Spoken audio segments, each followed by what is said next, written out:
আসসালামু আলাইকুম, সবাই কেমন আছেন? আজ আমি আপনাদের বেবি নকশি কাঁথা কিভাবে কয় গুণ সুতা দিয়ে কাঁথা সেলাই করতে হবে আজ আমি সেটা আপনাদের দেখাবো। চলেন শুরু করি।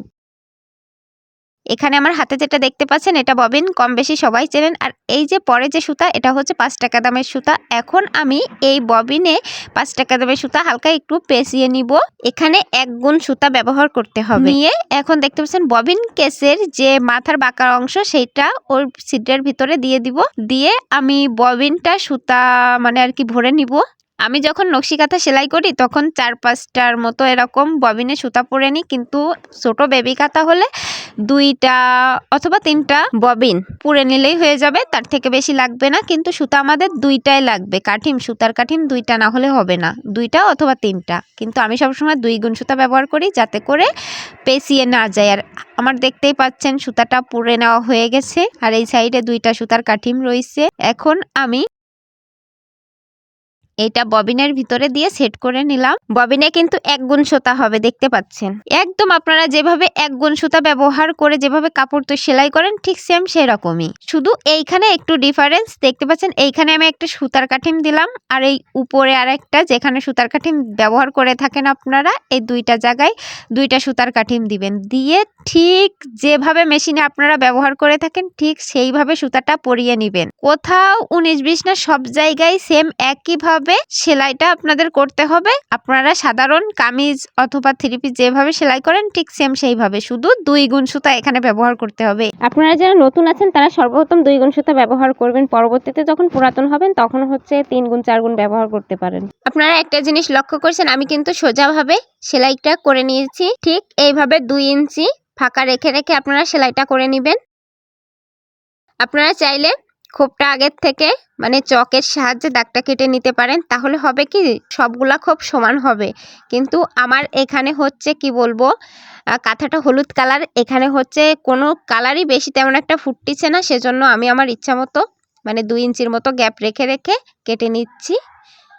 কিন্তু আপনারা সবগুলা খোপ সমান চাইলে আপনারা হচ্ছে পেন্সিল অথবা অন্য কিছু দিয়ে দাগ কেটে নেবেন আগে 2 ইঞ্চি করে করে। এখন দেখতেই পাচ্ছেন আমি আড়াআড়িভাবে আবারও সেলাই করে নিচ্ছি। আমি আজ আপনাদের দেখিয়ে দিলাম কিভাবে সুতা পরাতে হয়, মানে কয় গুণ সুতা ব্যবহার করে নকশি কাঁথা সেলাই করতে হয়। তারপরও যদি কোনো ভাই ও বোনের কোনো প্রবলেম হয়, বুঝতে সমস্যা হয়, তাহলে আমাকে অবশ্যই কমেন্ট করবেন। তারপরও আমি চেষ্টা করব এর পরবর্তী ভিডিওগুলোতে আপনাদেরকে আরও 1-2বার ভালোভাবে দেখিয়ে দেওয়ার জন্য। এখন আমি আড়াআড়িভাবে সেলাইটা করে নিচ্ছি, প্রতিটা খোপের মধ্য দিয়ে আড়াআড়িভাবে এখন সেলাইটা করে নিতে হবে। তারপর আপনারা মেশিনের উপরে দেখেন সুতাটা কিন্তু আমি যখন সেলাই করতেছি তখন সুতা কিন্তু ঘুরতেছে, 2টা সুতাই ঘুরতেছে, মানে 2টা থেকেই সুতা কিন্তু নিচ্ছে। আর এইখানে দেখেন সেই 2 গুণ সুতাই যাচ্ছে, একদম ঠিক সাধারণভাবেই কিন্তু এটা সেলাই। শুধুমাত্র এখানে সুতা 2টা ব্যবহার করতে হবে, আর যদি 3টা দেন তাহলে অন্য কোথাও আর একটা সেট করে নিতে হবে সুতা, এছাড়া আর কিছুই না। এখন একটা খোপের মধ্য দিয়ে দেখতে পাচ্ছেন 4 কোণা মানে কোরাস সিস্টেম করেই হয়ে যাচ্ছে, মানে আবারও আমি বাঁকা করে করে সেলাই করে নিচ্ছি। আপনারা ঠিক এইভাবে পুরো কাঁথাটায় যতগুলা খোপ বাকি থাকবে সবগুলা খোপে আড়াআড়িভাবে আবারও সেলাই করে নেবেন।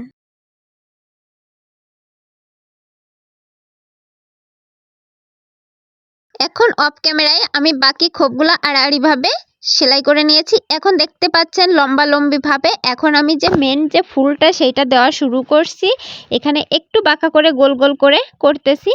সর্বপ্রথম একটু বাঁকা করে নিচের দিকে আসলো, এসে আবার গোল হবে। এখানে যেখানে গোল দিব সেই সময় আমি ফিট ধরে রাখবো, ফিটটা ধরে হাতের সাহায্যে ঘুল্লি মারবো, মানে কাঁথাটা ঘুল্লি মারবো, একটু ঘুরালে কাঁথাটা ওখানে গোল হয়ে যাবে। কিন্তু সবসময় ফিটের উপর হাতটা রাখতে হবে, কারণ ফিট যখন ছেড়ে দিবেন তখন সামনের দিকে সেলাইটা চলে আসবে, আর যখন ফিট উঁচু করে ধরবেন তখন উপরের দিকে সেলাইটা আপনারা টেনে মানে কাঁথাটা টেনে ফিট উপরে ধরে কাঁথাটা টেনে আপনারা সেলাই করে নিয়ে আসবেন।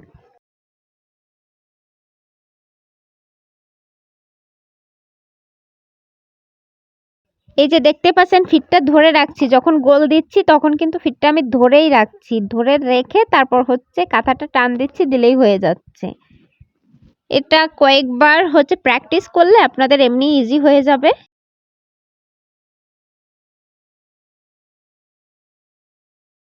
আবারও আমি দেখতে পাচ্ছেন ফিটটা ধরে উঁচু করে ধরে রাখছি, রেখে তারপর আবারও ছেড়ে দিচ্ছি, মানে একটু গোল করে তারপর ছেড়ে দিচ্ছি। এই বেবি নকশি কাঁথা কিন্তু করার মজাই আলাদা। বেবি নকশি কাঁথা বলেন, বড় বড় কাঁথা বলেন, এর করার মজাই আলাদা। মানে করার পর যে এত সুন্দর লাগে এই কাঁথাগুলা দেখতে, মানে কি বলবো, চোখ দুইটা একদম জুড়িয়ে যায় এই কাঁথাগুলা দেখলে। আমার কাছে তো ভীষণ ভালো লাগে, কার কাছে কেমন লাগে আমি জানি না। আর যারা বড় কাঁথা করবেন তারাও কিন্তু নতুন কাপড় কিনে তারপরে বড় বড় কাঁথা করবেন, তাছাড়া পুরাতন কাপড় কিন্তু মেশিনে দিলে কিন্তু সেলাই ভালো হবে না।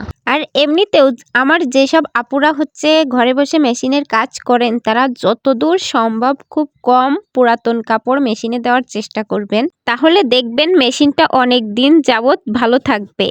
আমার এই যে মেশিনটা দেখতে পাচ্ছেন, এটাতে কিন্তু আমি তেল পানি খুব কম দিই, তারপরে অনেক অনেক ভালো। কিন্তু এটাতে আমি পুরাতন কাপড় খুব কম দিই, কারণ পুরাতন কাপড়ে বেশি ময়লা থাকে। সেজন্য আপনারা পুরাতন কাপড় একটু কম সেলাই মেশিন দিয়ে সেলাই করার চেষ্টা করবেন। এখন আমি আবারও আড়াআড়িভাবে সেলাইটা করা শুরু করলাম। দেখতে পাচ্ছেন ঠিক একইভাবে আমি আড়াআড়িভাবে সবগুলা খোপই সেলাই করে নিব। আবারও ফিটটা ধরলাম, ধরে ছেড়ে দিলাম, আবারও ধরে ছেড়ে দিলাম। মানে এইভাবে আমি সবসময় ধরে ধরে ছেড়ে দিই। কিন্তু আপনারা চাইলে সবসময় একটানা ধরেও রাখতে পারেন, যখন প্রয়োজন হলো তখন উঁচু করে ধরলেন, যখন প্রয়োজন হলো না তখন ছেড়ে দিলেন। কিন্তু সবসময় আমার ওখানে হাত দিয়ে রাখতে একটু কেমন কেমন লাগে, সেজন্য আমি ছেড়ে ছেড়ে দিয়ে একটু ঘুরিয়ে ঘুরিয়ে করার চেষ্টা করি। আর এই নকশি কাঁথাগুলো করার সময় একটা জিনিস লক্ষ্য রাখবেন, সবগুলা খোপ যেমন সমান হয় না, সবগুলা পাপড়িও তেমন সমান হবে না, কারণ হাতের কাজ সবসময় নিখুঁত হয় না। এটা নিয়ে আপনারা অতিরিক্ত ঘাবড়াবেন না, কারণ প্রথম আমিও ভাবতাম এটা কেন এমন হচ্ছে, ওটা কেন, দুটোটা কেন সমান হলো না, এরকম ভাবতাম। আজ আমি একটু বেশি কথা বলে ফেললাম, কিন্তু কথা বলতে বলতে আমি ভুলেই গিয়েছিলাম। যদি আপনারা আমার চ্যানেলটি সাবস্ক্রাইব করে না থাকেন, অবশ্যই সাবস্ক্রাইব করবেন, লাইক কমেন্ট অবশ্যই করবেন। আর কোথাও যদি বুঝতে সমস্যা হয় তাহলে তো সাথে সাথেই আমাকে কমেন্ট করবেন, কারণ আমি চেষ্টা করব আপনাদেরকে ভালোভাবে শেখানোর জন্য আর ভালোভাবে বুঝিয়ে বলার জন্য। যদিও আমি অত ভালোভাবে বোঝাতে পারি না, তারপরেও আমি যথাসম্ভব চেষ্টা করব আপনাদেরকে বোঝানোর জন্য।